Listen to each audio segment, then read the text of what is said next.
Sir, ಕನ್ನಡಾಭಿಮಾನ ಈಗ ಇರುವಂತ ಪ್ರಧಾನಿಗಳಲ್ಲಿ ನೋಡಿದ್ದೀರಾ?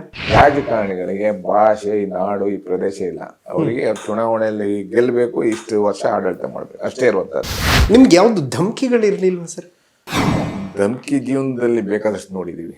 ಧಮಕಿಗೆಲ್ಲ ಹೆದರ್ಕೊಂಡು ನಾವು ಬರುವಂತವ್ರು. ಕನ್ನಡ ಹೋರಾಟ ಒಂದು ಬೋರ್ಡಿಗೆ ಮಸಿ ಬೆಳೆದ್ರೆ ಒಬ್ಬ ಭ್ರಷ್ಟಾಧಿಕಾರಿಗಳು ದೇಶದ್ರೋಹದ ಕೇಸ್ ಹಾಕ್ತಾನೆ. ಮಸಿ ಬೆಳೆದಿರೋಕೆ ದೇಶದ್ರೋಹ ಕೇಸ್ ಹಾಕ್ತಾರೆ. ಕನ್ನಡ ಹೋರಾಟಗಾರ ಯಾವನಾರು ಹೋಗಿ ರಾಜ್ಯೋತ್ಸವ ಮಾಡ್ತೀವಿ ಅಂತ ಯಾವನಾರ ಹತ್ರ 500 ರೂಪಾಯಿ ಕೊಟ್ರೆ ಅವ್ನ 5,000 ಮಾತಾಡ್ತಾನೆ. ಅಲ್ಲಿ ಹೋಗಿ ಜನ ರೋಲ್ ಕಲ್ ಮಾಡ್ತಿದ್ರು, ರೋಲ್ ಕಲ್ ಬಂದಿದ್ದಾರೆ ಅನ್ನುವಂಥದ್ದು ಈಸಿಯಾಗಿ ಆಪಾದನೆಯನ್ನು ಮಾಡುವಂಥ ಕೆಲಸವನ್ನ ಕನ್ನಡ ಹೋರಾಟಗಾರರ ಮೇಲೆ ಮಾಡುವಂಥ ಕೆಲಸವನ್ನ ಮಾಡ್ತಾರೆ.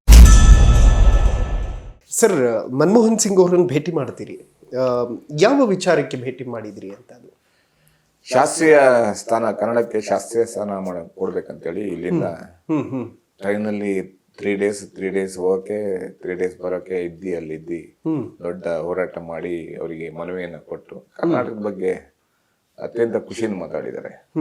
ಇಡೀ ದೇಶಕ್ಕೆ ಮಾಡೆಲ್ ಕರ್ನಾಟಕ. ಅವ್ರಿಗೂ ಕನ್ನಡದ ಬಾವುಟ ಇದು ಹಾಕಿ ಹಾಕಿ ಅವ್ರ ಹತ್ರ ಮಾತಾಡಿ ಶಾಸ್ತ್ರೀಯ ಸ್ಥಾನ ಬಂತು. ಅದನ್ನ ಮತ್ತೆ ಮುಂದುವರಿಸುವಂತ ಕೆಲಸ, ಡೆವಲಪ್ಮೆಂಟ್ ಮಾಡುವಂತ ಕೆಲಸ, ಹಣವನ್ನು ಉಪಯೋಗಿಸುವಂತ ಕೆಲಸ ನಮ್ಮ ರಾಜಕಾರಣಿಗಳು ಮಾಡೇ ಇಲ್ಲ. ಇದು ನವೀನ್ ಸಂಗತಿ. ಹೋರಾಟ ರಾಜ್ಯವ್ಯಾಪ್ತಿ ಆಯ್ತು, ತಮಿಳಿಗೆ ಫಸ್ಟ್ ಕೊಟ್ಟರು, ನಮ್ಗೆ ಕೊಟ್ಟಿಲ್ಲ ಅಂತ. ಅದನ್ನ ಮುಂದುವರಿಸುವಂತ ಕೆಲಸ ಇವ್ರು ಮಾಡಿಲ್ಲ. ಅದು ಏನಾಗಿದೆ, ಆ ಫಂಡ್ ಏನಾಗಿದೆ ಅದು ಕೇಳುವಂತ ಕೆಲಸ ನಮ್ಮ ರಾಜ್ಯ ಸರ್ಕಾರ ಇಲ್ಲಿ ತನಕ ಮಾಡಿಲ್ಲ. ಸರ್, ಕನ್ನಡಾಭಿಮಾನ ಈಗ ಇರುವಂತ ಪ್ರಧಾನಿಗಳಲ್ಲಿ ನೋಡಿದ್ದೀರಾ? ಇವಾಗಿರೋ ಪ್ರಧಾನಿಗಳು, ಹಿಂದೆ ಇರೋ ಪ್ರಧಾನಿಗಳು, ಮುಂದೆ ಬರುವಂತ ಪ್ರಧಾನಿಗಳು, ಇವತ್ತಿರುವಂತ ರಾಜಕಾರಣಿಗಳು, ಮುಂದೆ ಬರುವಂತ ರಾಜಕಾರಣಿಗಳು, ಹಿಂದೆ ರಾಜಕಾರಣಿ, ಎಲ್ಲರಿಗೂ ವ್ಯತ್ಯಾಸ ಇದೆ. ಇವಾಗಿರುವ ಪ್ರಧಾನಿಗಳಲ್ಲಿ ನಾವು ನೋಡಕ್ ಆಗಿಲ್ಲ. ಯಾಕಂದ್ರೆ ಇಲ್ಲಿ ಬಂದವಾಗ ಯಾರು ಹೇಳ್ಕೊಟ್ಟಿರೋದು ಓದ್ತಾರೆ. ರಾಹುಲ್ ಗಾಂಧಿ ಅವರು ಹೇಳ್ತಾರೆ, ಮೋದಿ ಅವರು ಹೇಳ್ತಾರೆ. ಚಿನ್ನವನ್ನು ಮಾರುವ ಬುದ್ಧಿವಂತರ ಆಯ್ಕೆ Hindustan gold company. Hindustan gold company ಇದು ನಿಮ್ಮ ಕಂಪನಿ ಅಲ್ಲ, ನಮ್ಮೆಲ್ಲರ ಕಂಪನಿ. ಕರ್ನಾಟಕ ಕಷ್ಟ ಆದವಾಗ, ಕರ್ನಾಟಕ ನೀರಿನ ಸಮಸ್ಯೆ ಆದವಾಗ, ಕರ್ನಾಟಕ ಮುಳುಗಡೆ ಆದವಾಗ ಪ್ರಧಾನ ಮಂತ್ರಿಗಳು ಬಂದೇ ಇಲ್ಲ. ನಮ್ GST, ನಮ್ದೇನ್ ಟ್ಯಾಕ್ಸ್ಗಳು ಬರ್ಬೇಕು ಅದನ್ನ ಕೊಡುವಂತ ಕೆಲಸ ಕೊಟ್ಟಿಲ್ಲ. ಆದ್ರೆ ಚುನಾವಣೆ ಸಂದರ್ಭದಲ್ಲಿ ಅವರ ವ್ಯಕ್ತಿತ್ವ, ಅವರ ವರ್ಚಸ್ಸನ್ನ ಕಳ್ಕೊಳ್ಳಿಕ್ಕೆ ನಮ್ಮ ರಾಜ್ಯದ ಮೂಲೆ ಮೂಲೆ ಬಂದೋದ್ರು. ಅಂದ್ರೆ ಅದೇ ಹೇಳಿದ್ನಲ್ಲ, ರಾಜಕಾರಣಿಗಳಿಗೆ ಭಾಷೆ, ಈ ನಾಡು, ಈ ಪ್ರದೇಶ ಇಲ್ಲ. ಅವರಿಗೆ ಚುನಾವಣೆಯಲ್ಲಿ ಗೆಲ್ಲಬೇಕು, ಇಷ್ಟು ವರ್ಷ ಆಡಳಿತ ಮಾಡ್ಬೇಕು, ಅಷ್ಟೇ ಇರುವಂತದ್ದು. ಅದರಿಂದ ಅಭಿಮಾನ ಅನ್ನೋದಕ್ಕಿಂತ ದೇಶದಲ್ಲಿರುವಂತ ಎಲ್ಲಾ ದೇಶಗಳ ಮೇಲೆ ಪ್ರತಿಯೊಬ್ಬ ಭಾರತೀಯನಿಗೂ ಅಭಿಮಾನ ಇದ್ದೇ ಇರುತ್ತೆ. ನಮ್ಮ ದೇಶದಲ್ಲಿರುವಂತದ್ದು ಆ ಅಭಿಮಾನವನ್ನ ನಾವು ರಾಜಕಾರಣಿಗಳಲ್ಲಿ ಈ ಭಾಷೆ, ಈ ಜನ ಅನ್ನುವಂಥದ್ದು ನೋಡಕ್ಕಾಗಲ್ಲ. ಬರೀ ರಾಜಕೀಯಕ್ಕಾಗಿ ಫಸ್ಟ್ ಹೇಳಿದ್ದೇನೆ, ರಾಜಕೀಯಕ್ಕಾಗಿ ಅವರ ಅಭಿಮಾನ ಎಲ್ಲೆಲ್ಲಿ ತೋರಿಸ್ಬೇಕು, ಎಷ್ಟು ಮಟ್ಟಿಗೆ ತೋರಿಸ್ಬೇಕು ಅಷ್ಟು ಮಾಡ್ತಾರೆ. ಬಟ್ ಮೋದಿ ಅವರು PM ಆದ್ಮೇಲೆ ಸರ್ 2014ರಿಂದ ಇಲ್ಲಿಯ ತನಕ ಮೊನ್ನೆ ಅಷ್ಟೇ ಕಾವೇರಿ ಗಲಾಟೆ ಶುರುವಾಯಿತು ಬಿಟ್ರೆ, ಈ 10 ವರ್ಷಗಳ ಟರ್ಮ್ ಅಲ್ಲಿ ನಾವು ಅಷ್ಟಾಗಿ ಕಾವೇರಿ ವಿಚಾರವನ್ನ ವಿವಾದ ಆಗಿದ್ ನೋಡಿಲ್ಲ ಅಂತ. ಇಲ್ಲ, ವಿವಾದ ಆಗಿತ್ತು, ಅದಾದ್ಮೇಲೂ ಆಗಿತ್ತು. ಸುಪ್ರೀಂ ಕೋರ್ಟ್ ಇಂದ ಅವರು ತಮಿಳುನಾಡಿನವರು ಇದು ಮಾಡಿ ಅದೊಂದು ಕಮಿಟಿ ಮಾಡಿ, ಟ್ರಿಬ್ಯುನಲ್ ಮಾಡಿ, ಕಮಿಟಿ ಮಾಡಿ ಕಾವೇರಿ ನೀರು ಕಾವೇರಿಗೂ ನಮ್ಗೆ ಸಂಬಂಧ ಇಲ್ಲ ಅನ್ನೋ ರೀತಿಯಲ್ಲೇ ಮಾಡ್ಬಿಟ್ರು ನಮ್ಮ ರಾಜಕಾರಣಿಗಳಿಂದ. ಕಾವೇರಿ ಪ್ರಾಧಿಕಾರದಿಂದ ಇವತ್ತು ನಾವು ನೀರು ಬಿಡಲಿಕ್ಕೆ, ನೀರು ಪಡಿಲಿಕ್ಕೆ, ಅದನ್ನ ನಾವು ಇವತ್ತು ಅನುಭವಿಸುವಂತ ಕೆಲಸವನ್ನ ಮಾಡಿದ್ದಾರೆ. ಇವತ್ತು ನೀರಿಲ್ಲ, ಇವತ್ತು ಮಳೆ ಇಲ್ಲ, ಇವತ್ತು ನೀರಿಲ್ಲ. ಮಂಡ್ಯದಲ್ಲಿ ರೈತರು ಇದ್ದವ್ರೆ, ಬೆಂಗಳೂರಲ್ಲಿ ಯಾರು ಉಸಿರು ಕೈಯಕ್ಕಾಗ್ತಾ ಇದ್ದಿಲ್ಲ.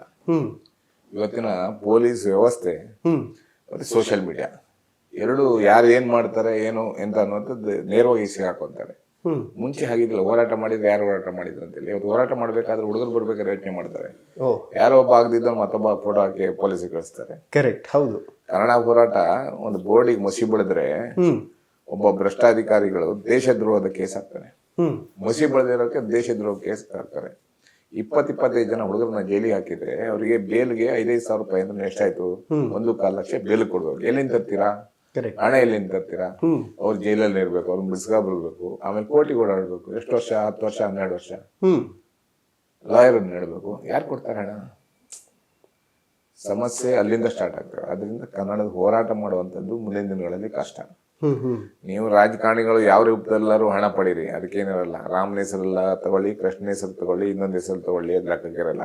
ಕನ್ನಡ ಹೋರಾಟಗಾರ ಯಾವನಾರು ಹೋಗಿ ರಾಜ್ಯೋತ್ಸವ ಮಾಡ್ತೀವಿ ಅಂತ ಯಾವನಾರ ಹತ್ರ 500 ರೂಪಾಯಿ ಕೊಟ್ರೆ ಅವ್ನ 5,000 ಮಾತಾಡ್ತಾನೆ. ಅಲ್ಲಿ ಹೋಗಿ ಜನ ರೋಲ್ ಕಲ್ ಮಾಡ್ತಿದ್ರು, ರೋಲ್ ಕಲ್ ಬಂದಿದ್ದಾರೆ ಅನ್ನುವಂಥದ್ದು ಈಸಿಯಾಗಿ ಆಪಾದನೆಯನ್ನು ಮಾಡುವಂಥ ಕೆಲಸವನ್ನ ಕನ್ನಡ ಹೋರಾಟಗಾರರ ಮೇಲೆ ಮಾಡುವಂಥ ಕೆಲಸವನ್ನ ಮಾಡ್ತಾರೆ. ನಿಮ್ಗೆ ಯಾವ್ದು ಧಮಕಿಗಳಿರ್ಲಿಲ್ವಾ ಸರ್? ಧಮಕಿ ಜೀವನದಲ್ಲಿ ಬೇಕಾದಷ್ಟು ನೋಡಿದೀವಿ. ಧಮಕಿಗೆಲ್ಲ ಹೆದರ್ಕೊಂಡು ನಾವು ಬರುವಂತವ್ರಲ್ಲ. ಯಾರು ಹಾಕಿದ್ರು ಸರ್ ಧಮಕಿಗಳನ್ನು? ಅನೇಕ ಸಂದರ್ಭದಲ್ಲಿ ಪೊಲೀಸ್ ಅಧಿಕಾರಿಗಳು ಮನೆಗಳನ್ನ ಹೋಗಿರುವಂತದ್ದಿದೆ. ಅನೇಕ ಸಂದರ್ಭದಲ್ಲಿ ಜೊತೆಯಲ್ಲಿ ಹೋರಾಟ ಮಾಡಿದಂತವ್ರು ಧಮಕಿಗಳನ್ನು ಹಾಕಿರುವಂತದ್ದಿದೆ. ಜೊತೆ ಹೋರಾಟ ಮಾಡುವಂತ ಸುಪಾರಿಗೆರನ್ನು ಕೊಟ್ಟಿರುವಂತದ್ದಿದೆ. ಅವೆಲ್ಲ ಮೆಟ್ಟಿ ನಿಂತಿದೀವಿ. ಅದೆಲ್ಲ ಜೀವನದಲ್ಲಿ ಒಂದೊಂದು ಭಾಗದಲ್ಲಿ ಒಂದೊಂದು ಸಂದರ್ಭದಲ್ಲಿ ಆಗ್ತಾ ಹೋಗ್ತವೆ, ನಡೀತಾ ಹೋಗ್ತವೆ. ಸಂಘಟನೆಗಳ ಇಬ್ಬಾಗ ಆದವು ನಡೀತಾ ಇರ್ತವೆ. ಎಲ್ಲ ಜೀವನದಲ್ಲಿ ಇದ್ದೇ ಇರ್ತವೆ. ಬಟ್ ಸುಪಾರಿ ಯಾರು ಕೊಟ್ಟಿದ್ರು ಸರ್? ಅನೇಕ ಸಂದರ್ಭದಲ್ಲಿ ರೌಡಿಗಳು ಅವರು ಇವರೆಲ್ಲ ಸೇರ್ಕೊಂಡು ಕೊಟ್ಟಿದ್ದಾರೆ. ಎಲ್ಲ ಚರ್ಚೆ ಮತ್ತೆ ಆಗಿ ಮುಗ್ದೋಗಿರುವಂತ ಕೆಲಸ ನಮ್ಮ ಆವತ್ತಿನ ಕಮಿಷನರ್ ಶಂಕರ್ ಬಿದ್ರಿ ಅವರು ನನಗೆ ಕರೆದು ಈ ರಾಜ್ಯದಲ್ಲಿ ಯಾರಿಗೆ ಕೊಟ್ಟಿರಲ್ಲ ಅನ್ಸುತ್ತೆ, ಒಂದು ವಾರದಲ್ಲಿ ಇಡೀ ರಾಜ್ಯಕ್ಕೆ ಗನ್ ಲೈಸೆನ್ಸ್ ಪರ್ಮಿಷನ್ ಯಾರಿಗೆ ಕೊಟ್ಟಿರಲ್ಲ, ಯಾವ ವೆಹಿಕಲ್ ಕೊಟ್ಟಿರಲ್ಲ, ಒಂದು ವಾರದಲ್ಲಿ ರಿವಾಲ್ವರ್ ಲೈಸೆನ್ಸ್ ಕೊಟ್ಟು ರಾಜ್ಯಕ್ಕೆ ಯಾರು ಕೊಡಲ್ಲ, ಒಂದು ಜಿಲ್ಲೆಗಷ್ಟೇ ಕೊಡ್ತಾರೆ. ಅಲ್ಲೇ ಇರ್ತವೆ ಜೀವನ ಅಂದ್ರೆ.